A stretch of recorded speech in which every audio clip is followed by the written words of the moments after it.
You're listening to Pop Culture Weekly with Kyle McMahon, presented by 92.9 Tom FM, an iHeart radio station.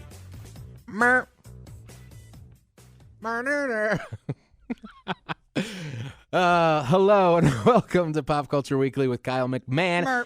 I am Kyle McMahon. It is episode number 37, and if you did not notice, Benjamin Panella is here. Can we communicate like the Muppets where they're just like Sorry. So it is episode number what did I say? 37. 37 of Pop Culture Weekly. 37 of these. 37 amazing hours-ish of Pop Culture Weeklies. Ish? Well, sometimes they're 40 minutes, sometimes they're an hour and a half. Try putting ish behind a word that doesn't need ish. Like, let's do this podcast ish. Well, now it sounds like you're... Okay. Now it sounds like you're just talking like a millennial. Let's do this ish. We are millennials. Like one of the younger millennials. What do they call them? Generation... Well, they wouldn't be millennials. Are they though. Generation Zers? They're a different generation. They're Gen Zers. Gen Zers? Yeah, but they're not millennials. So what's going to happen now that we're at the end of the alphabet? What happens? You start at A's? I don't know. We've already had A. Generation A would also have included Ewan McGregor. What? All right, can we get back on track? I'm the first living being. I have the high ground. Oh, gosh. Okay. Just completely derailed this conversation. Yes. What's going on, Kyle? So now that we're 17 minutes into the half-hour show, we are going to get right into... No, we're not. What's out? What's out? So what's out this week is Sonic the Hedgehog, the movie. I saw that with Jim Carrey. You saw it? Well, no, I saw the promo, the previews for it. I saw that it's out. Yeah, so this was a movie that they released the trailer and everybody hated the way Sonic looked, so they changed the entire visual effects to make him look the way people wanted him to look, which is, got to give you props for trying. I got to give you props. Got to give the accounting department props for smudging those numbers. Yeah, so... Statistically speaking, every movie that's ever had this issue has always been a train wreck. Like Cats. Like, exactly. Where like they Cats. literally, after the first weekend, it was Saturday, by Sunday they had sent all of the theaters a new version of the movie with updated effects. And so how much effects could you have gotten done from Friday to Saturday? I just have this question for all the publishing companies out there. Movie companies out there. How do you shoot a movie, and then when you go to present it to your executive producers, it's 100% not what they wanted, and they make you go and reshoot the movie? Wouldn't you guys be working lock in step to some degree? To where, early on you could find, oh, yeah, this is not the direction we wanted to go. Right. Let's just reshoot the first scene. How do you shoot the entire movie? You wrap up production. You put all the effects on it. You do all the sound editing and all the grips and whatever it is. And then, when you're all done, the producers go, this is not at anything what we wanted. How are you that far off? I think a lot of people would like to know that. It's my favorite D word, dysfunction, and I love it. There's nothing I love more than a good dysfunction story. There's nothing you love more than the Big D. I love the Big D. You love the dysfunction. You really do. I am obsessed with that dysfunction. That big old dysfunction you got. So you realize I'm going to get canceled and then fired, right? I am going to be approached by the FCC, and they're going to ask me what that joke was all about. And I'm going to tell them, well, listen here, guys. It is a big, wrinkly dysfunction. It is just a throbbing... Why does everything with us devolve into jokes that 8-year-old boys tell? Because we're 8 years old inside. That's true. So, okay. What section are we even on? Oh, Sonic the Hedgehog. Section! I mean segment. We're talking about Sonic in the movie. Yeah, what's with Jim out? Carrey. So basically, I don't want to see this movie, and I don't care that it's out. I think this is a movie where I'm going to buy a ticket to another movie and then just quickly come in and peek and just see what that's all about. Yes, I love Jim Carrey, and it's probably good, maybe. I don't know, but I just have no interest in it, so I'm over it. I don't even want to talk Is about it it sad anymore. this movie looks like it was shot in the mid-2000s? It should have been shot in the It mid-2000s should've. when Sonic the Hedgehog was popular. When I first saw the trailer, I thought it was like a Spy Kids movie. Right. It's I like, was like, God, this is terrible. so weird. But anyway, all right, so on we go to what we consumed. What we consumed this week. So, Benjamin Panella, I consumed the Oscars. Yes. And it was more entertaining than it has been in years. Weird opening, though. To go. I Right actually to the, loved the opening with Janelle Monáe. I was talking about the Eminem thing. Well, that didn't open it, but that was like Was that towards the end. I thought it was like towards the beginning. No. Oh. But that was awesome with Eminem. He never got to perform. So his song Lose Yourself won an Oscar back when 8 Mile was out. And he never got to perform it on stage at the Oscars like all the other nominees did. So now, 17 years later or something, he got to do it. I think that's so cool. It's great. I mean, weird to do it 17 years later. Like, why not just wait for the 20th? I don't know. Like, yeah, I don't think Eminem's going anywhere. No. I will say this. It makes me question how they do these shows. Like, don't they know these winners a couple days in advance? Yes. Could have notified Eminem and say, hey, you're going to win this award. Well, no. He wasn't up for an award. Well, no, the song was up for a Grammy. Oh, you're talking Like, about 17 back then, years ago. 17 years ago. Like, you couldn't have, I don't know, picked up the phone and called his agent and said, hey, You he's might gonna wanna win. be here. You might want to be in the building, and you might want to get him ready to perform. Right. Just in the off chance that he is going to win this award. Well, all the nominees, all the Best Song nominees perform. He was the only one that didn't that year, which is weird. Yeah. Random, weird, odd stuff. Yeah. But that's been Eminem's MO is just he's that I way. love Eminem. I love him, but Eminem. he's very anti the system. Yes. Against the flow. Yeah. I also watched a movie the other night called 18 Again, which is with George Burns. Have you ever heard of him? He's like an old man. Well, he's passed away now. Cause I know this because I Wikipedia'd him last night. But he lived to be 100 years old, and he worked up until his death. He was like gray-haired, short, had glasses, and would always smoke a cigar. Like, that's just his thing. Every movie he did, he was always smoking a cigar. So he like basically magically changes places with like his 18-year-old grandson or something, and his girlfriend, George Burns, at 81 years old, his girlfriend hits on the grandson. Oh my God! But now it's George Burns in his grandson's body, so now he sees.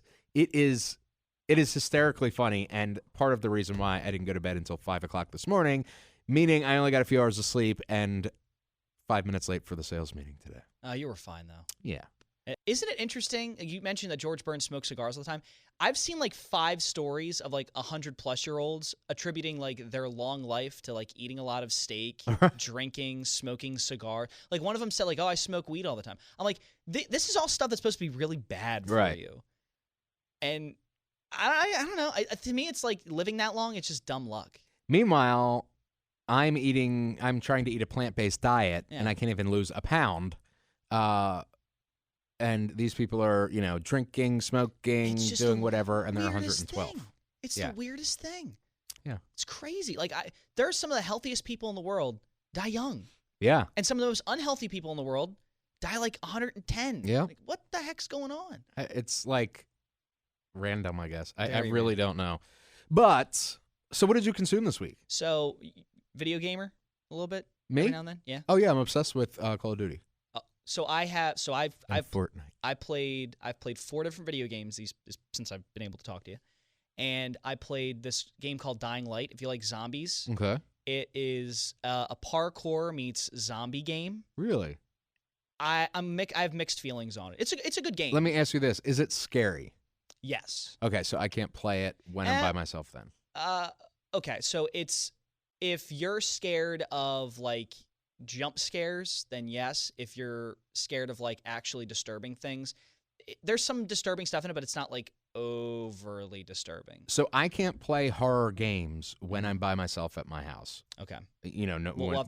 We'll play it together. Because there's creepy music, the lights are off in my house or my room or whatever, and I'm walking around, and all of a sudden a thing scares me, and it really, I don't know, it just I gets to you? can't do it. I can watch all the horror movies I want by myself. So Can't do horror you won't games. like Dying Light because it has a night and day thing. Like it's actual like as you play the game, you're running around this town. Or it's not this town. This city that is in, I want to say like Dubai. I think that's what India? they're going for. And it's Dubois, it's your French. Dubois. It's quarantined to have all these zombies in it. There's some other things I'll talk about in a second, but like, so you run around the city, you have to collect supplies to help your people out. You have to negotiate with other like groups of people that are like barricaded in the city to try and like save people, do tasks and things. The overlying goal is you have to get a document from someone that is in one of these groups that you don't know who they are. The zombies that are like gigantic, like super strong, like you don't die and your body gets better. Yeah. That's not how zombies work. I know it's like a fantasy thing. Zombies aren't really a real thing, but if that was to ever happen, it would just be packs and hordes of just dead people like The Walking Dead. It wouldn't be like these overpowered monsters or the ones that like throw stuff at you. Right. That's annoying to me. Yeah. I played the latest Call of Duty World War II game. Modern Warfare. No, this was PlayStation 4 Call of Duty World War II. You're talking about the new one? Not the newest one. I think it's like the second most Okay, recent one. gotcha. I'm playing the new one. You're playing the new one? The one that came out in November. Okay. Yeah. This one I found at GameStop in PA because I was out in Westchester and I found it for like $15 and I wanted to just give it a shot. Good storyline. Too quick. Like it's only 6 hours of a. Oh, so you mode. play the I'm a campaign guy. campaign. I don't do the online. I stuff. do the multiplayer. That's not for me. Yeah. The final one that I played. Have you ever played Shadow of Colossus? No. Phenomenal game. Highly recommend you go and play that game. It's so good. All right. So hot clips. So hot clips.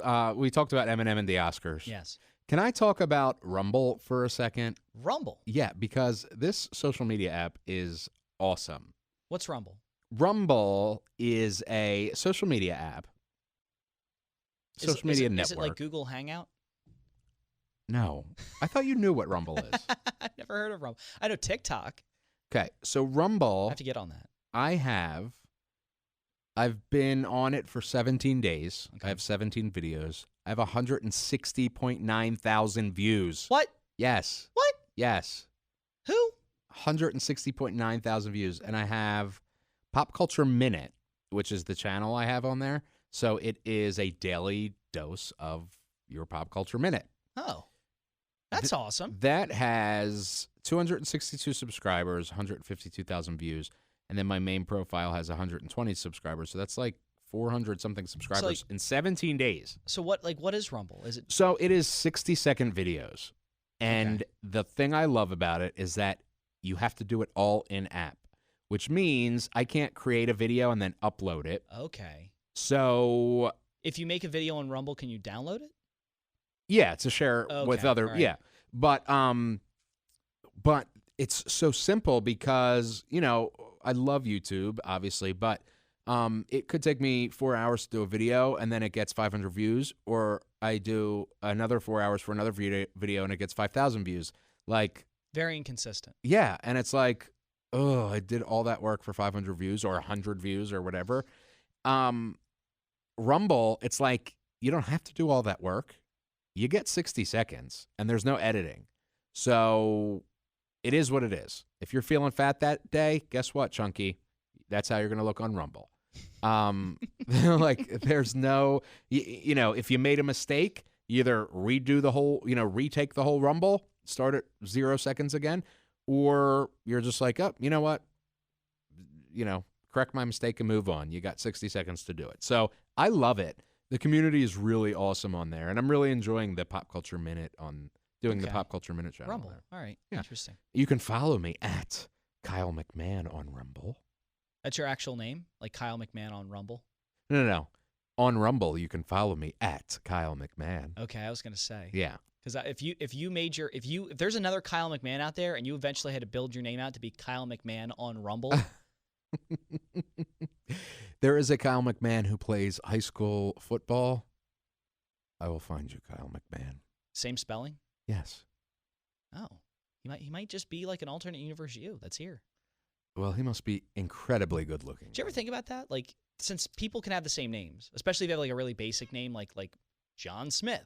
There are gonna be like 7,000 John Smiths. What if there's like 3 John Smiths that came from a different dimension and are here? They're you, but just they're here. Yeah. And because there's so many John Smiths, they just blended right in. You're talking about the multiverse. Yeah. Yeah. The multiverse theory. Uh-huh. Speaking of which, of what I consumed, I watched Birds of Prey. Oh my God! I knew I wanted to bring something else up. Yes, Birds of Prey. I am so sorry. What happened? Very inconsistent. So, I'll start with my review of it overall. I give it a 6 out of 10. Okay. It was inconsistent. Characters are great. Okay. Ewan McGregor is phenomenal as Black Mask. He was phenomenal as Black Mask. They cut back and forth way too much. Like, I could see, like, in the beginning, they did a couple of cutbacks, like, oh, this is how I got here, and then Harley Quinn does a cutback. Or, oh, this is how I got here, and then this is this character, and she gives a cutback. They did it, like, 3 or 4 times in the beginning, and then they did it, like, 2 times towards the end, and I'm like, you gotta, like, stop. Yeah. After the 3rd time, it was too much. They did 6 times this movie. I counted 6 times and cut back for something. It was just annoying. Yeah. So here's the thing. I think the movie studio is grossly over, which is Warner Brothers, and I love Warner Brothers. They signed me for music. You know, like I have nothing against Warner Brothers, and I love DC. I love the Batman universe. I just think they grossly overestimated the popularity of what this version of this character would do. I disagree. With Suicide Squad, they kind of butchered the character in the fact that it almost glamorized psychoticness. Yeah. And then you had little girls like wearing, Harley Quinn stuff and acting like crazy. daddy's girl T-shirts and stuff, like little 6-year-old girls. It tried to normalize an abusive relationship, which is okay. Okay, how do I say this? It's not okay to normalize, but if that's what the character is, that's okay. However, they really kind of took a lot of essential elements out of the character of Harley Quinn. Then, and Suicide Squad was not a big hit. No. And then they took her without the Joker and gave her a movie, what was it called? The Birds of Prey and the Emancipation of One Fantabulous Harley Quinn or whatever, which, they've changed the name now. What did they change it to? Just Birds of Prey? Harley Quinn, Birds of Prey. So they released it. It bombed. Ugh. It made like $30 million, which is the lowest. It is only second to the Green Lantern movie from like 15 years ago. That was a giant bomb. Oh, that one was terrible. Yeah. With Ryan Reynolds. Yeah. Ugh. So it is only second to that in how little it's made in its opening weekend. And so on Sunday, they changed the name from the Birds of Prey and the whatever to Harley Quinn, Birds of Prey. Like I guess they think people are going to be like, oh, well, now I'll go see it. Like, no. First of all, you can't change the name of a movie after it comes out. The story in the movie is not very strong. The character work is fine. I mean, Ewan McGregor as Black Mask is great. His second in command is really good. I forget the guy's name. And then the girl that plays Renee Montoya, really good. Really the actresses in it are fine. The girl that Margot Robbie's great. The girl that plays Huntress, The girl that plays Black Canary is okay. So for the most part, the characters are fine. The issue is the story, the jumping around, and the way they went about it. I just don't think it looked interesting to me. And I'm a huge comic book fan. I'm a huge movie fan. It has nothing to do with I said something about this on Twitter, and somebody was like, "That's because you're sexist." It was a female, and I'm like, I literally love Captain Marvel. It's the same conversation as the Ghostbusters. I loved the Ghostbusters reboot. So you can't say I know, but you can't say I know you did. But didn't. But you can't say that me, of all people, that is like a sexist. huge, female empowerment women's thing, rights. yeah, Yeah. is not seeing Birds of Prey because it has women in it. No, it just looks bad. That's just people trying to stand up for a movie that it's listen, there are people out there that will criticize this movie. Oh, all these women, you can't have that. That's not I literally just sat here and told you the women aren't the problem with the movie. Right. The storyline sucks. Right. It's not it's not good. There's something at stake, but no one in the movie has anything to do with what's at stake. And really, what's at stake isn't that important. It doesn't change anything. Right. So you're watching a movie where the stakes don't matter and people are just forced to care about them. Right. And they're not really given a rationale as to why you have to care about them. Like, all their motives are basically, we don't want to die. And that's it. That's like, and it makes no sense. And it jumps around. It's not a good storyline. DC, I really want them to do this. Stop this thing. Just stop the train. It's fine. It's not doing well right now, and I think we all can admit that. DC, if I'm talking to you right now, listen. We know it's fine. The train's not working. Stop this.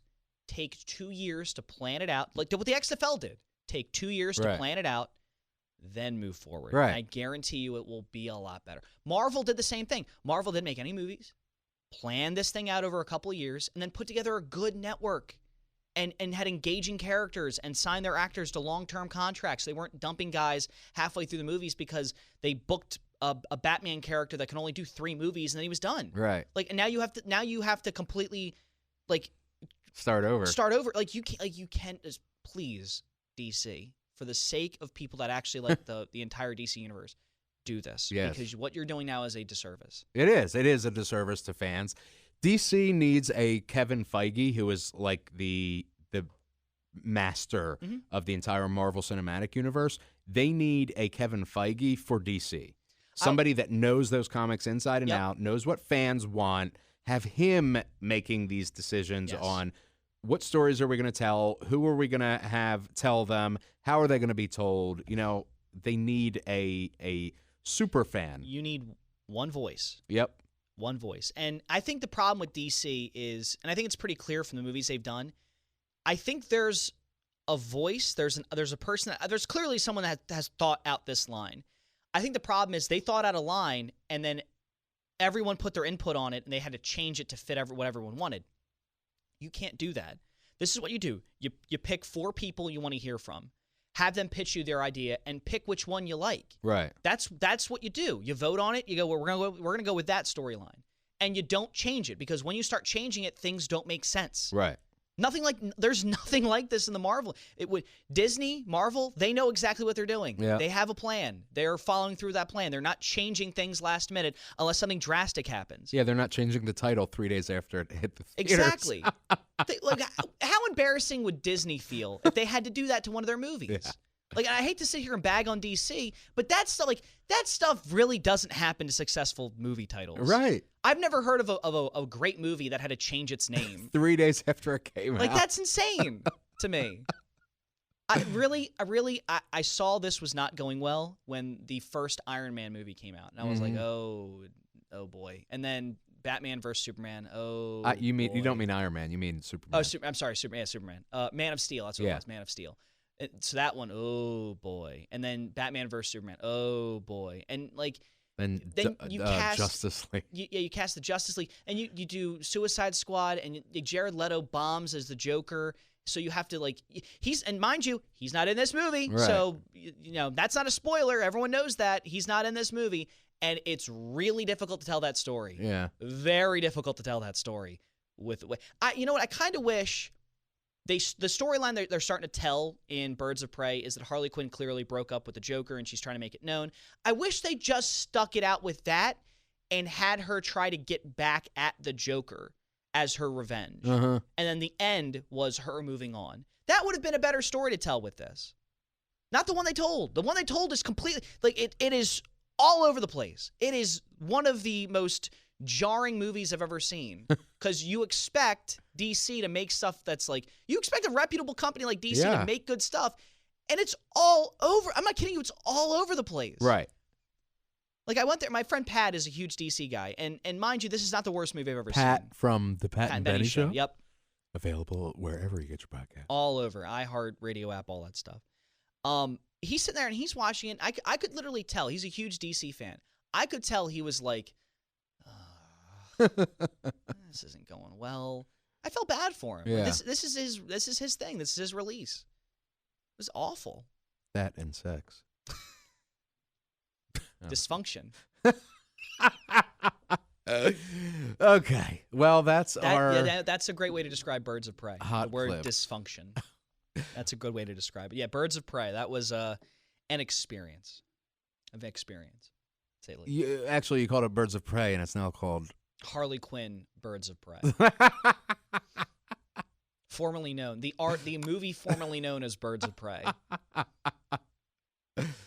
All right. So we are going to get into our feature presentation, and then a very special interview. Oh yeah, with I have a very special interview with Jimmy Tatro and Christian Pierce, who you may know from The Real Bros of Simi Valley on Facebook Watch. That show. Me too. Love that show so much. So excited to talk It's to one them. of the funniest things on Facebook. It really is. Yo, I think your baby's trying to throw hands, bro. Bryce is my favorite character from the show. It's just such a good show. I follow him on Instagram at Shrimp Fried Bryce. I remember his handle because he in season 1 he said something that I thought was so funny. I remember like keeling over and laughing. Like I actually like was on all fours on the floor laughing my ass off. It was one of the funniest things. I think it was what like they build up the entire season 1. The entire story is like trying to get him back on the board. And then, like, the last episode, he gets back on the board, and all he does is, like, just pop it up, and everyone's like, yo! And I just remember that being so funny, because, like, they built that up the entire season, and then did that at the end, and I just remember getting on, like, I laughed so hard, because me and my brother and Pat, we watched it together. Pat from the Pat and Benny show. And our friend Nick and my brother were on the Pat and Benny show, too, every once in a while. We just laughed so hard. I like, literally, I couldn't breathe. It was phenomenal. It is such a good show. You want to throw hands? You want to throw hands, bro? Throw hands? All right. Let's get into our feature presentation in time for Valentine's Day. Well timed.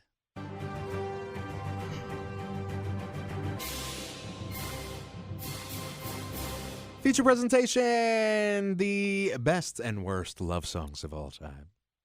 Yes. This is completely objective. So you might be sitting there Of and course. just like, oh, well, I think that song's actually great, or I think that song's horrible. Hell, I don't really care what your opinion is. Yes, don't at me, bro. You can at me. I just won't respond. Or I just will tell you I don't care. Can I tell you about something really quick that I'm upset about? To catch a scammer? No. Please don't be mad at that. That's my favorite thing to do. I'm upset about this because I got in trouble by a lot of people on Twitter. Ooh. Because I was live tweeting the Oscars from my Pop Culture Weekly Twitter, which is at PopCulturePodCA. Yep. And while I gained 80-some followers in that one night from this comment that I made, I also, trying to bring it up for you, I also apparently made some people really mad. So... You spoiled it for me. No. Come on, dude. Look at this. What we got? So wow. What happened? So this, okay. relatively blew up. You must have pissed someone off. MTV. So during one of the skits, it was with Maya Rudolph and Kristen Wiig. They were singing, and the camera panned to Billie Eilish, who I thought was making a face like mocking them. So MTV posted a picture of it and was like, oh, that face but Billie Eilish made. And I wrote, yeah, it seems Billie's like being a little rude or something. People went nuts because apparently she has Tourette's, which I did not know, first of all. Who's going to know that? Yeah, I'm not Billie Eilish's biographer. Who's gonna know? Yeah. No one knows that about Billie Eilish. I don't think she's ever mentioned it. Apparently she has, but I didn't hear it. You know what I mean? And like I would say most people don't know that. So I definitely wasn't about that. It was because of the rude face she was making. It turns out that she was making the face because she realized she was on camera and looked at herself on the screen. So she was like, ugh. You know what I mean? It just so happened that that moment happened when they cut to her while Kristen Wiig and Maya Rudolph were performing. Randolph. So people got mad because you critiqued a moment that had nothing to do with what they were getting mad about. My literal tweet is, seems Billy was a little rude. That's all I said. Yeah. Seems Billy was a little rude. Because at face value of the scenario, you're looking at that, you're like, why is Billy making a face while Kristen Wiig and are performing? Like, that's rude. It's weird. Yeah. So someone tweets you and says, "Oh, she's got Tourette's, bro." Hundreds of people at Chase is on says, "Wow, making a face is now rude. This is where we are." And I'm like, "Oh, okay." And then she or he says, I said, "I'm not sure when you joined us in this society, but making certain facial expressions in certain situations can be considered all kinds of different things." If I'm sitting here and you're talking and I start to go, eh? Right. Like, you're going to be like, society okay, would what's be going like, on? yeah, are you like, okay? Are you being mean? What's wrong? Somebody else at Billy X Verena says she was reacting to herself being on the screen, but go off. That's a Billie Eilish burner account. Yeah. That's a Billie Eilish burner account. 100%. This is a kid that has Tourette's with facial tics. I don't know if having a physiological condition can be considered rude. Who knows that? Like, that's not a known thing. Yeah, I had no idea. Like, that's like people know that Stevie Wonder's blind. People know that Steve, what was it? Oh my God. The physicist, the philosopher, Hawkins. Stephen Hawking. Yeah, Stephen Hawking. Because you could see that. People, like, even when stars announce they have cancer, people know that. No one knows that Billie. First things first, I don't know who Billie Eilish was until 4 months ago. Right. Like, who? What? Yeah. So they were Who? on me. I just wanted to get off my chest. I just did it again. Off my chest. That off my chest. Because it was bothering me. And you can send me all your hate tweets. I would be bothered by it too. Pop Culture Podsa. There you go. Podca. All right. So anyway, God, we're really out of order today. Back to the feature presentation, the best and worst love songs. Yes, here we go. All right, so I did 10 best, 10 worst. Okay. And do you want to do this? Do you want to go back at pick one and then just go back and forth? Sure. Okay, so let's start with the good ones. Okay. We'll do the bad ones next. Okay. So let's do the 10 best love songs. Well, I might not have exactly 10. I have 8. Okay. All right. So let's start with number 10. All right. Oh, these aren't in any order. Yeah. Okay. Well, not in any order. Not for me. You have the greatest love song ever? Well, in my opinion, the greatest love song ever. All right. Well, so one for me is Your Song by Elton John. I did not have that in my top 10. I love that song. It's Don't good. you think it's a great love song? It's good. It's a song. If sounded like Cher singing Elton John. If I had to extend... You said it's a song. Do you believe in life after love? It's your song. All right. Anyway. Oh boy. If you extend this list to 30, I'd include it in mine. Okay. There you go. Number 10 for me is "Crazy in Love" by Beyonce. Really? I love that song. I do love that song, but a love song. You know why? I think it's always gonna be sentimental to me. When I was in I think it was the 7th grade, that was the first dance I ever got, was to "Crazy in Love." You got your first grind session. I was gonna say D. Dysfunction. Well, she might have gotten the dysfunction. I don't even know who she is. You don't remember who it was? I don't. Honest to God, there's only 3 people I still talk to that I went to 7th grade in. And when I say talk to them, I mean friends with them on Facebook. For now, I think one of them just posted something crazy. Might have to unfriend him. Okay, so "Crazy in Love." So that's a good one. "Crazy in Love." Number 9 for me. "I'll Make Love to You" by Boyz II Men. That's on my list. Yes! I make love to you. I love you that want me to. song so much. Great song. It's a classic love song. I think Boyz II Men, they did the Star Spangled Banner at the Super Bowl. I think, yeah, they were all in 49ers stuff. This year? Yeah, or it might have been. No, Demi Lovato did it. She did the anthem. You know what? wait, what's the no. difference? So they were at the NFC Championship game. That's Wait, what's what the it was. difference between the banner and the anthem? So the national anthem is "Oh, say can you see?" The Star Spangled Banner is. Oh, I forget it. This is bad. Oh my God! Hold on. Let me look it up. Star Spangled Banner. Hold on. Star Spangled. Isn't it? And the home. It's No, the Star Spangled Banner is. No, that's not it. That's different. Oh, not the Star Spangled Banner. She sung the American America the Beautiful. America the Beautiful. Oh, That's okay. what it was. I get them mixed up. So yeah. No. So the Star Spangled Banner and the anthem are the same thing, right?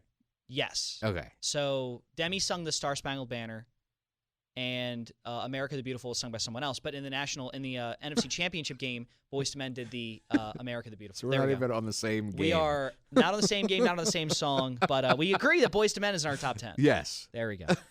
Number 7 for me. Oh wait, let me go. Wait, are we going back and forth? Or no? Didn't we match up there? Yes. Oh yeah. So Okay. we matched up. Okay. All right, 7 for me is "You're the Inspiration" by Chicago. Ooh, that's a good song. You're the inspiration. Why did you sound British? Because that's how they sound. in Are the they song. British? I don't know. You're the inspiration. Imagine like an Irishman. You're the inspiration. That sounds like I like Shrek. It sounds like a sea guy. A pirate. A seaman. That's what it is. It sounds like an ocean man. You're the inspiration. That sounds like SpongeBob's. You're my treasure. Okay. I treasure our love. I Will Always Love You, not by Whitney Houston. The original, written and performed by Dolly Parton. Get out of here. Yes. Okay. Oh, Dolly Parton, little country flav. Yeah. I like that. Yeah. Okay. She wrote that song. To me, hers is the one that is truly heartbreaking and loving. Okay. I can feel it with her. I mean, Whitney sings technically amazing. The emotion, though. I feel it with Dolly. disconnected. Yeah. Okay. Well, I will say that I might have the Whitney Houston one somewhere. Do on my you? list. Okay. Somewhere on my list. Number 6, "The Power of Love" from Celine Dion. I thought you were talking about who sings that song? Huey Lewis in the News or something? Yeah. The power of love. I was like, wow. No, this is the 1993. Really, on my list, 1992 to 1994. Great year for love songs. Okay. Great year for. See, I have Boyz II Men, and I have a couple others from that era. I do love the Power of Love song. The power of love. That song? Yep. Yeah. I was a little off That there. you just a little off. Didn't key. do my exercises beforehand. You didn't squat. Get the strength from your lower area, your lower body into that. I always do squats before I start singing, you know. Squats for thoughts. Thoughts for tots. I'm all about that. I'm all about like a off-brand, not very good charity event. Tots for thoughts. Yeah. Yeah. Oh, did you see the DOJ apparently gave like $500,000 to Hookers for Jesus? That doesn't surprise me. It's phenomenal. Lord, yeah. I love it. I could use that money for my student loans. Yeah, we gave it to Hookers for Jesus. All right, number 5. Is it me or you? I think it's well. Okay, let's start with you. Number 5. Okay. Perfect by Ed Sheeran. That is a good one. I love that. That is a song. good one. I didn't even think of that one. You're perfect tonight. And it's popular too. Yeah. Okay. Yeah. I love Ed Sheeran. I like that one. And I love that song. Ain't No Mountain High Enough by Marvin Gaye and Tammy Terrell, 1967. I'm trying to think. I know that song. Mountain high enough. Okay. All right. Ain't no river wide Yeah. enough. That's a good to song. Keep me from getting to you, baby. So that's more like a stalker, though. No, I have a legit stalker song. High enough. When we get to our 10 worst, I have a legitimate stalker song. Okay. But there we go, number 5 there. Actually, hold on, wait a second. That was number 6. I'm all over the place. Number 5, this is off the beaten trail. This is like my one random wild card one, but I'm going to give a shout out to this guy, country artist Ernest. He has a song called I Think I Love You. And I watched him. He opened for Chris Lane in Philly at the Fillmore. That song, like I heard that song, and within like a second after he started playing it, I was like, whoa, what is this? This It's is called phenomenal. I Think I Love You by Chris by Ernest. That's his Ernest. name. I Think Okay. I Love You by Ernest. Now, you might like it because it's a country song, but it's got a little more of that like folky, like it sounds like almost like Jack Johnson or Jack White would have Okay. like sung the song, Yeah. or like maybe John Mayer. Yeah, Kind of has like a love John Mayer. John Mayer. It's like a John Mayer vibe to it. I love John Mayer. Yeah. I think I love you. I think I do.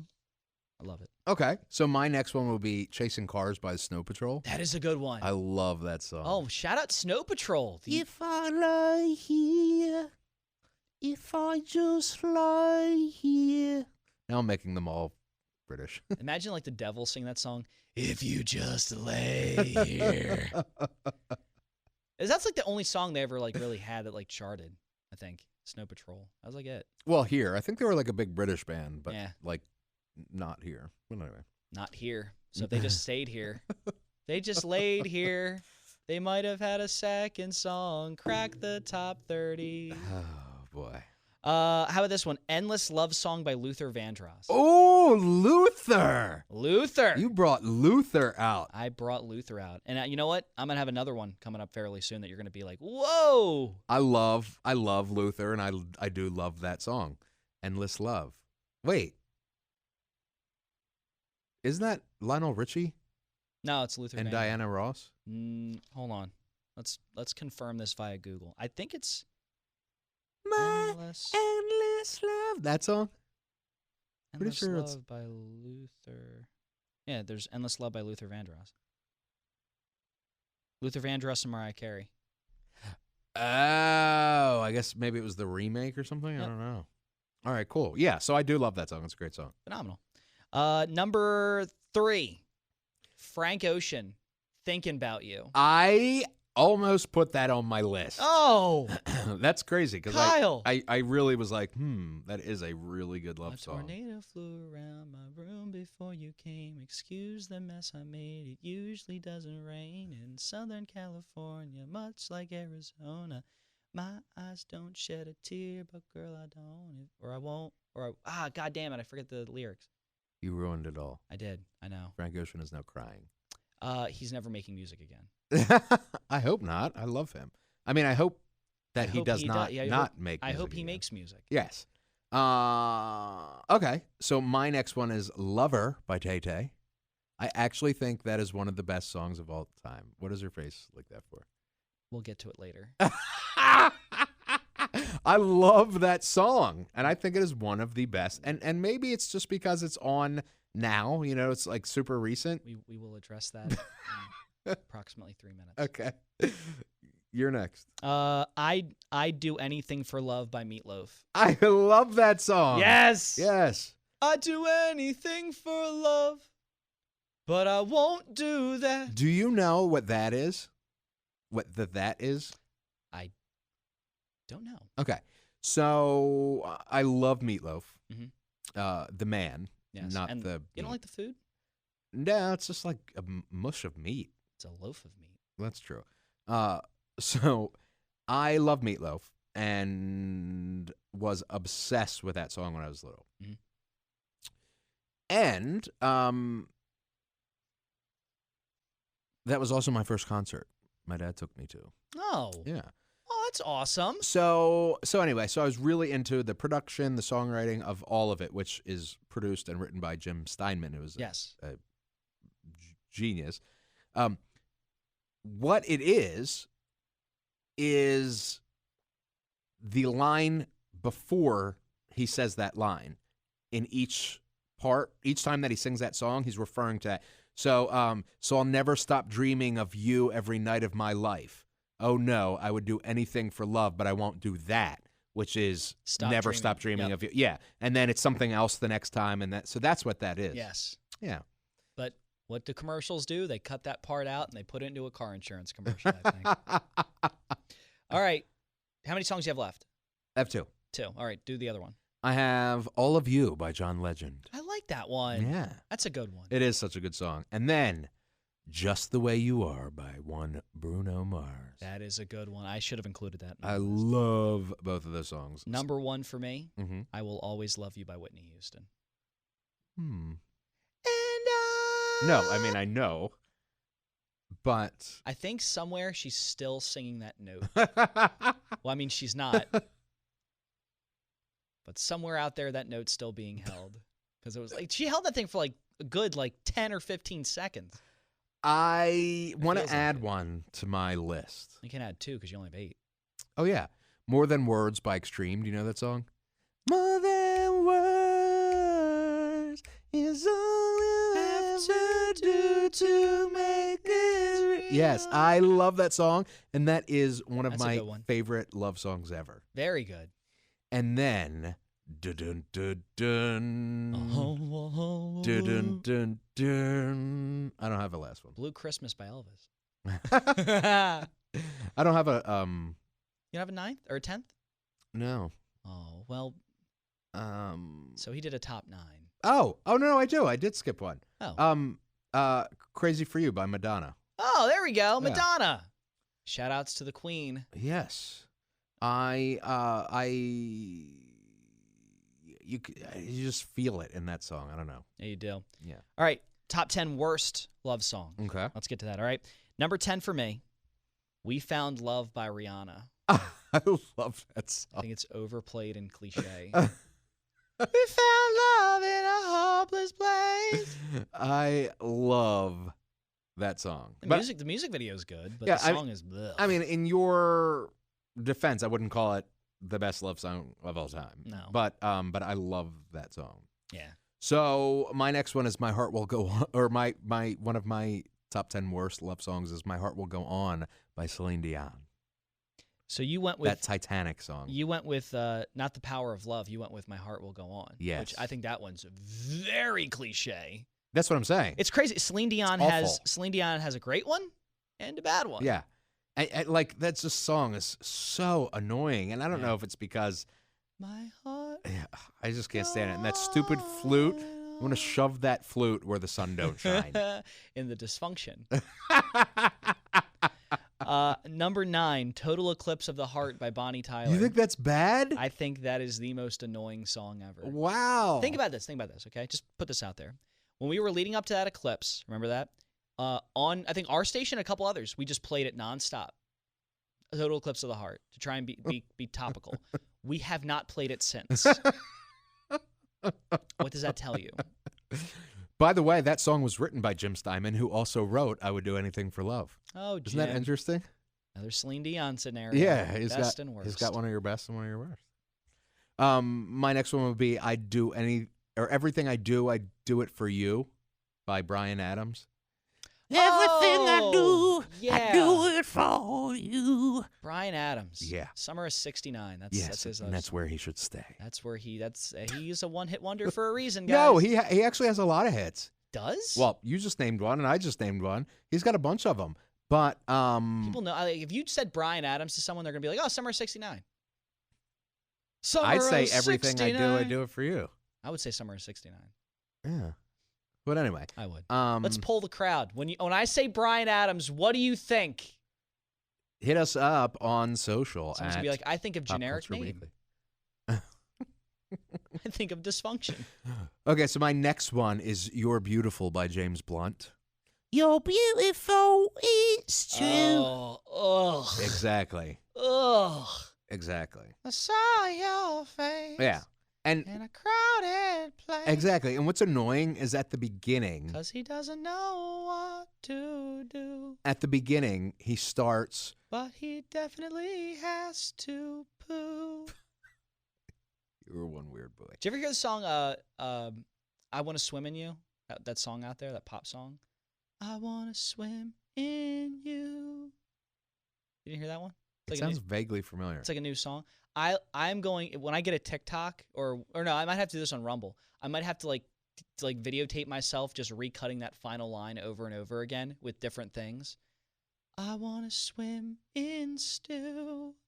I want to swim in poo. I want to swim with Lou. Like all kinds of ways to like rhyme that with you because it's such an annoying song. Okay, so. Not on my top 10 though. Anyway. James Blunt, You're Beautiful. I hate that at the beginning, he starts off, My Life Is Brilliant, because he's like, my life is brilliant. But then he stops, and then it's the real intro. and then he sings at the time he's supposed to. No, I just don't understand. It's called that part. art, Kyle. Well, you know, It's called culture. I'm an uncultured swine. James Blunt's sitting here like, you uncultured swine, you. That's how James Blunt sounds. Okay, for me, number 8. God must have spent a little more time on you by NSYNC. I love NSYNC. God must have spent a little more time on you. I love that song. God did not. He spent equal time on everyone. Nah, it's very cliche. It is cliche, but I love that Very song. cliche. You're not going to like my next one. Or you might. You Make Me Wanna by Usher. I love Usher, and I love that song. Make me want to leave the one I'm with, start a new relationship. That doesn't throw a red flag for you? It does.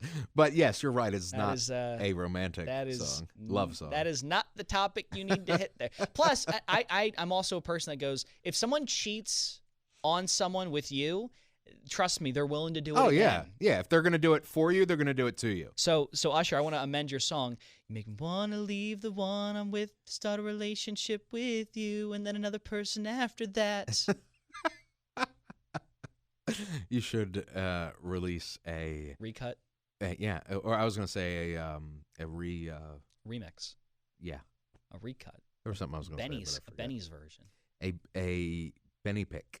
Benny's picks. So my next one is I Swear by All For One. Okay. And I swear by the moon and the stars in the sky. Why does that exist? I'll be there. For better. Oh my God. The one problem with that one is that is like cliche cranked up to 1,000. Yes. That's bad. 1,000 Years by Christina Perri. This is the first example of Twilight's damage on not just a song, but a career. She's not. I don't think she's in music anymore. Or if she is, she's I think she writes.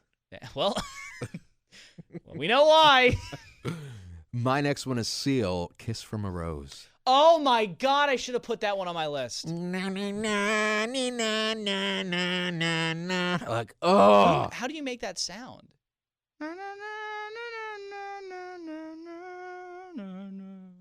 Wait, what? How did they make that sound in that song? Was it just someone literally like?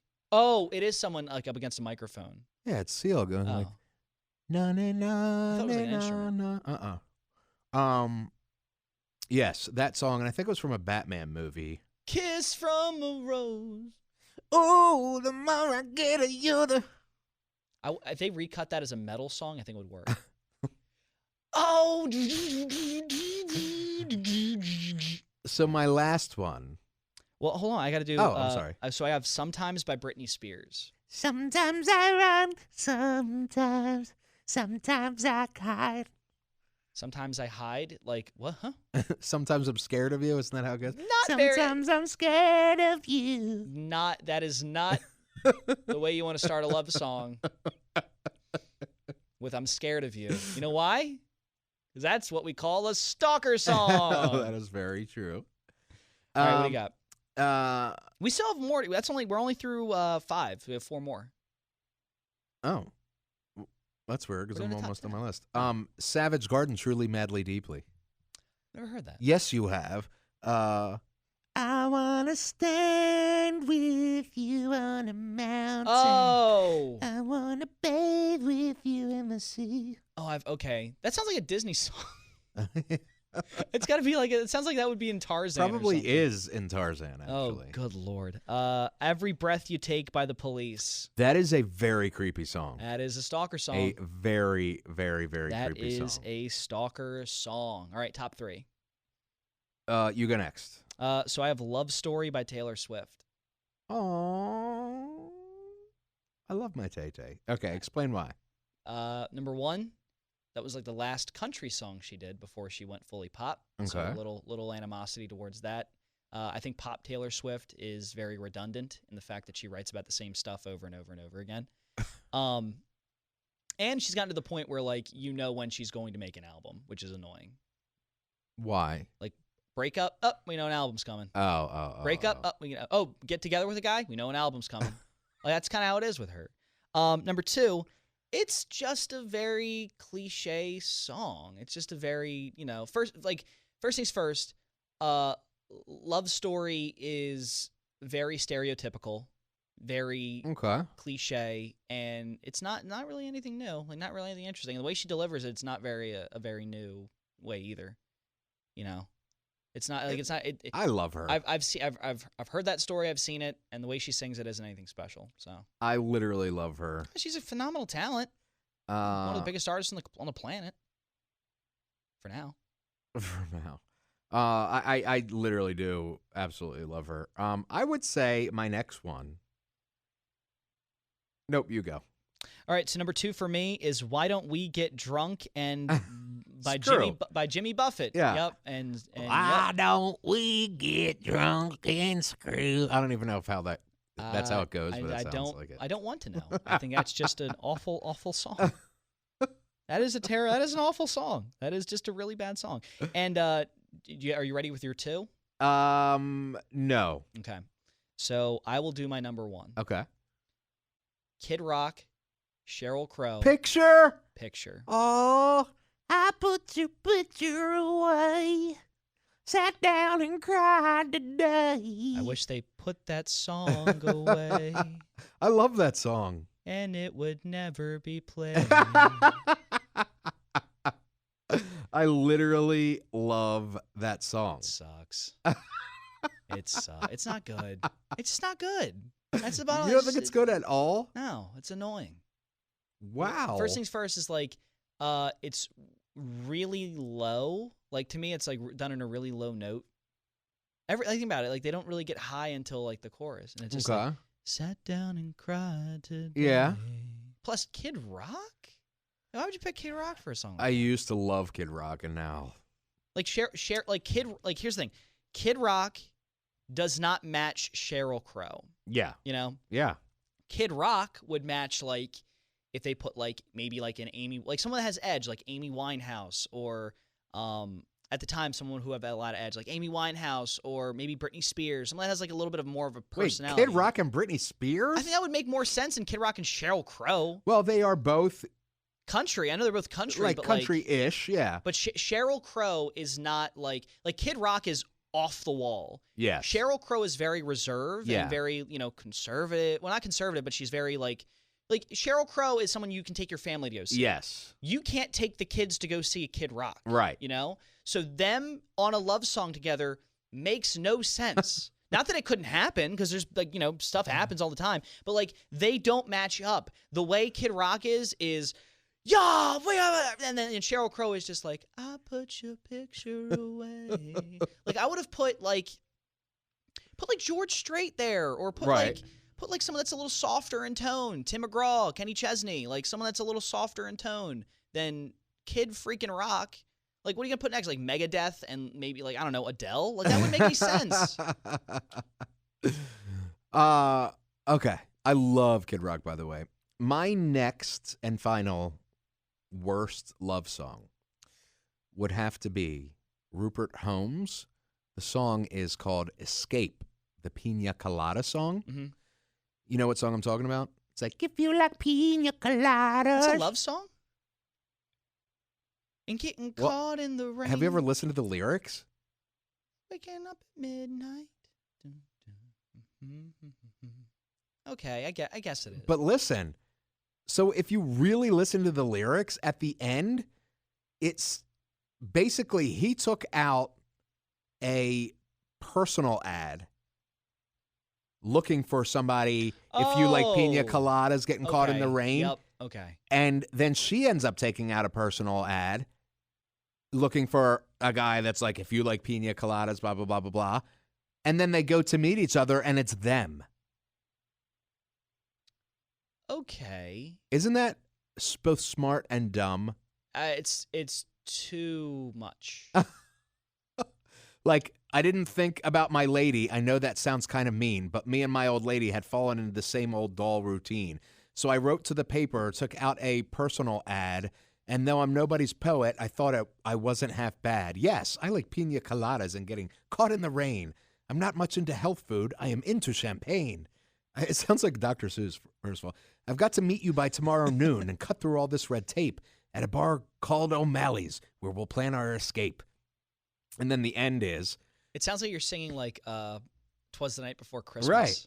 So I waited with high hopes. Did they sample They sampled 'Twas the Night Before Christmas for this song. No.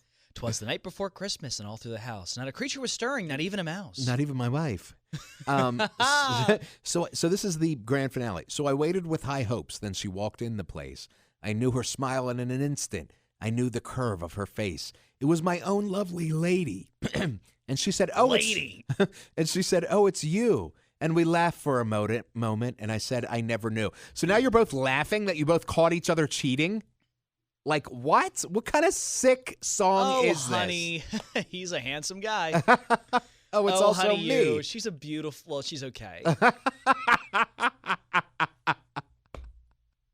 Anyway, I think that's awful. What is your last final horrible song? Picture. Oh, Kid Rock. oh, that's right. Dang it. Yep. All right. Well, I had fun with you. I had fun with you, too. We'll have more fun later. Dysfunction. Are you going to stick around for the the Real Bros of Simi Valley? I got to hear this. This is going to be awesome. It's going to be so cool. All right, hold on. The Real Bros of Simi Valley is a streaming show that debuted on YouTube back in 2017. Instantly becoming a viral sensation, the show racked up tens of millions of views and tens of thousands of comments. The Real Bros of Simi Valley was a success. Following the life and adventures of four best friends from high school who 10 years later still haven't moved on from their hometown, or anything else for that matter, the show is known for its satirical and smart comedy writing. Yo, why is he looking at me like that? Yo, Zan, get your boy, dog. As Season 3 debuts on Facebook Watched, I sat down with creators and stars Jimmy Tatro and Christian Pierce to ask them about the success of the show and its characters. To kick off our conversation, I asked what gave them the idea to create the Real Bros of Simi Valley. Well, we had a YouTube channel. We were doing sketches. We were pumping them out every week. And we wanted to do a series that, we could do a little bit more regularly, like produce something that lasts a little bit longer. And there was a lot of reality TV on at the time and a lot of crazy reality shows we were noticing that like we didn't think were even real, like the Real Housewives of Potomac. Right. I'm not sure where that is still. So we kind of wanted to poke fun at that a little bit. And yeah, Jim, what do you think? Yeah, I think we just wanted to do, it was just kind of like we really wanted to do a reality show spoof. There was so much to play with just the way they shoot it. And, the fact that you have like hundreds of hours of footage and you can essentially make any storyline out of the existing footage you have was always just a funny idea to me and to us. And, just the fact that you can like put music and sound effects behind stuff and make something out of nothing was kind of the driving force behind Season 1.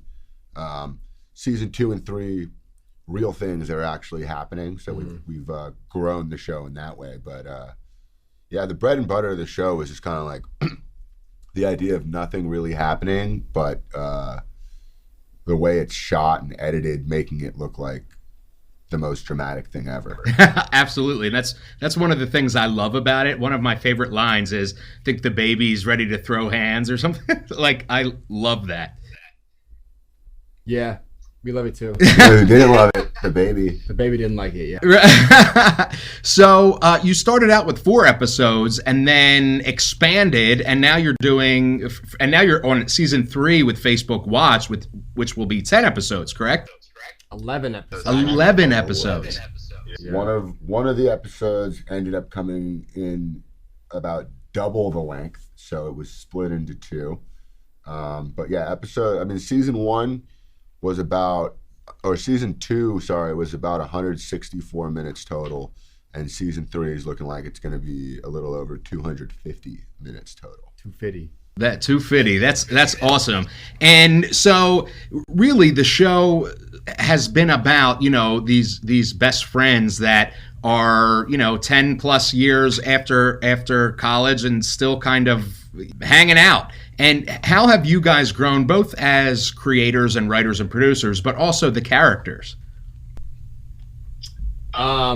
Yeah, we were actually just saying that like the characters have, they've developed so many like idiosyncratic qualities. Like they are real people. Like we've invested so much in their own character, in each of their character developments, and like their arcs. So we've continued things that we planted in them in season 1 all the way now to season 3 that are still developing, and they're still growing as characters, like in their own respect in the world of the show, which is awesome and still getting funnier. I think what's cool about this season and the way the characters have grown is just that, like, with season, first season of a show, even the second season, a lot of like what you refer to in the characters' past is stuff that it's kind of up to the audience's imagination to,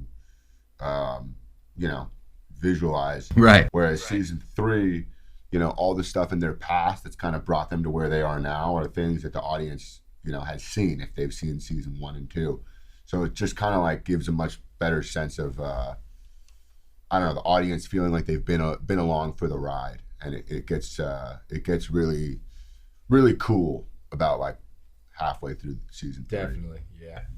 So do you think that, did you ever expect that it was going to turn into such a huge thing? I mean, with an insane amount of views. Go ahead. I usually would say yes to this question, just because that's the way I kind of approach everything. Right. Going to make this into a bigger thing. But honestly, with this show, I never really saw this as being something that we were going to pursue and turn into like this big of a thing. It's honestly kind of gotten bigger than I ever pictured it getting, which I know it sounds cliche. I feel like people always say that. Like, I never thought this would happen. But like usually I would say like this is exactly what I thought would happen, but like for this specific show, it's actually not. I thought this was gonna be the one we made before the one we made. Right. I'm like, this is gonna be like our test run during a series. Right. Yeah. Which is funny because like back in the YouTube days, like there was like several times when like videos that we didn't think were gonna be anything, or just we needed to get a video up, were the ones that hit and like took off. We're like, what? This is the one they want? Yeah, like there was one time we were on spring break, and like I was freaking out because someone was supposed to upload something oh for my me. God, this is that. And I was freaking out because I was like, God damn, I have nothing. And all I had was this video we had shot that was like 30 seconds long. Yeah. And I was like, damn it, people are going to be so pissed. And I uploaded it, and it just went off. Yeah, we were in spring break. People were walking around like, oh my God, your new video is so good. We're like, what are you talking about? Like, 30-second one we just put out? Yeah. Like, yeah. From Mexico? Yeah. So is it fulfilling to you as creators to see, something that you've put a lot of time, a lot of brain power, a lot of physical, man hours into something like this? And, is it fulfilling to see all these views, all this interaction, these people coming up to you and being like, bro, like, I love the show. Yeah, it's really cool, man. And it's awesome to like see like one of the cool things about Facebook is that you get to interact with your fan base and like see how they respond. There's like a lot of transparency. And like one of the coolest things for me is to see how it's resonated with people who aren't even from California, who aren't from the West Coast. Like everyone has their version of the bros who just like stayed in their hometown and kind of kept doing the same stuff since high school. So it's cool to see that it resonates with people like literally all over the world. And it's cool to see like, all these characters have Instagram accounts. Right. And these things are really happening. So like it's cool to see, last season before episode 7 comes out, and Xander posts a photo with his baby, just because we know in episode 7 Bryce is pissed about a photo of Xander and his baby. But we post that on Wednesday, and we see all the comments flooding in like, oh, Bryce is gonna be so upset, Bryce is gonna be pissed. And then sure enough, episode 7 comes out, and it's, Bryce pissed off about the photo of Xander and his kid. So it's cool being able to like interact and just make it like a really interactive show on like not only Facebook but also on Instagram. Yeah, and that's what's really cool about the show is, marketing wise, I mean, you've fleshed out these characters and not only from a creative standpoint, but marketing wise, it's like genius, and then we hop on Facebook Watch and can watch an episode and give our real-time feedback with other people that are watching or comment on other people that have made comments as they were watching. I mean, it's really like awesome territory that we're in. Yeah, it's a good community feel. We kind of want people to feel like they're in the Real Bros, like the world of the show, like while the show is airing. Yeah, what's cool about the Instagram accounts, as I started to say that, my train of thought just died. Are you serious? Yeah, my brain cell just literally fizzled out. You just had a coffee. It was good. It was like what I was gonna say was pretty solid. I doubt it though. So for season 3, which debuts this Friday, you have some pretty cool guests, including Pete Davidson, Simon Rex. How did they all get involved? Well, most of them were friends. Like I've been buddies with Pete for a while. We did a show together like a couple years ago. We've just been good buddies ever since. And then like Simon Rex, who we had worked together with on some YouTube videos back in the day. Jay Chandrasekhar, we did a video with. I was in Super Troopers 2. Paul Shear in season 2, which was awesome. He comes back in season 3. Awesome. Yeah, and then we got like Casey Fry and Noel Miller, who were the fans really wanted to see in season 3. Yeah. So yeah, I mean, there's a lot of fun cameos this season, and there's some that we aren't even gonna say. Yeah, we'll leave some secret. Sweet. That's awesome. And then what do you think? So, season 3, it cannot wait, 11 episodes. What do you think? Have you ever thought about doing like a Real Housewives or Jersey Shore style like reunion episode at the end of the season, like where you're all... Yeah. Yeah. You know what I'm talking about? Yeah. You mean like, what do we call it? After the Bros. After the Bros. Like after the Rose. We wanted to do that after the Bros. It's just like, honestly, when you get to the point where you're actually like writing the show and like producing and you're on all these short timelines, it's like the After the Bros thing, which it's been an idea. Yeah, it's like a whole other show in itself. It's like a whole nother production that we would like. It's hard to bring that to the top of the priority list, but we'll make that happen eventually. Yeah, it's gotta We're going to make it happen eventually. Yeah, even if it's like just a 1-episode deal, like, season recap sort of thing, like I'm all about it. I think that would be so awesome. You'll show up to the live taping? Absolutely. Nice. No, we'll do so. We've wanted to do like that live taping vibe of all the characters showing up and like we would have so much fun with that too. Yeah, that'd be insane. Well, Jimmy and Christian, thank you so much for hanging out with me on Pop Culture Weekly, care of iHeart Radio. I am so looking forward to Real Bros of Simi Valley Season 3 on Facebook Watch starting this Friday and then weekly after that. I cannot wait. We can't wait either, man. It's good talking to you. And we can't wait for Jingle Ball 2020. Can't wait. Hey, Jingle Ball. Jingle Ball. There you go. Look at you. All right, bros. Thank you. Thank you, man. Okay, those guys are so awesome. They're funny. Yes, and like I love that. I really do want them to do a reunion episode, like they do, like a reunion special, like they do for like Real Housewives and stuff. Yeah. They all end up fighting at the end because they're like, "Nah, that's not how I felt," and then they all fight and all. This is what I would love for them to do. I would love for them every 5 years to do a Real Bros of Simi Valley reunion show every 5 years until they get like they just don't want to do it anymore. I would just love to see how they develop the characters and like if the characters stay the same way when they're 60, when they're 70, when they're 80. I think that'd just be hysterical. Again, that show was so brilliant. It's like it's go watch it. It's funny. Yeah, and now it's so funny. It comes out technically today. Yeah. Season 3 is out today. I don't think I've laughed as hard as I did when I saw the guys banging on the truck with a wrench, saying that he does work on his truck. Yeah, it is just a brilliant show. These guys are hysterical. Put the tires on it, jacked her up, got the grill on her. I'm like, he didn't do anything.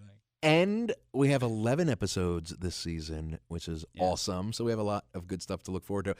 And it's kind of cool that they're releasing them every Friday, like one by one. Yep. It's like they do with Servant on Apple TV and and The Mandalorian on Disney Plus. Like it makes you like crave the next episode. It does. And it lets us talk about it and that sort of thing. Yep. I love it. And I just have nothing but good things to talk about that Yeah. show. That's just a funny show. So awesome. So, of course, you and I will be talking about season 3 as it happens. Yes. Looking forward to that. Yes. All right. Where can they find you, Benjamin Panella? At Benny on the Radio, the Pat and Benny Show, Nashville's next. All over the freaking place.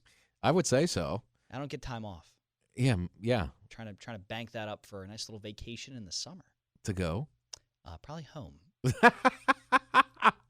Like home to old country? Like back home, I haven't showered in days. Oh, I thought you They meant don't like let me Italy. leave here. They just keep me working. I thought you meant Italy.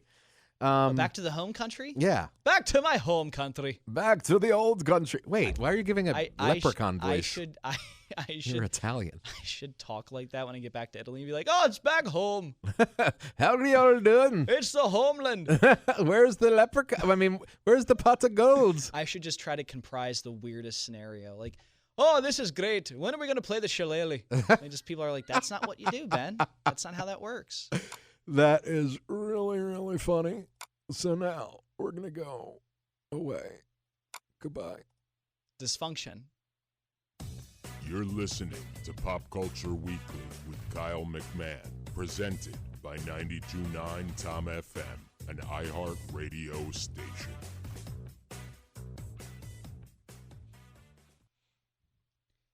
Kyle, I didn't get impeached.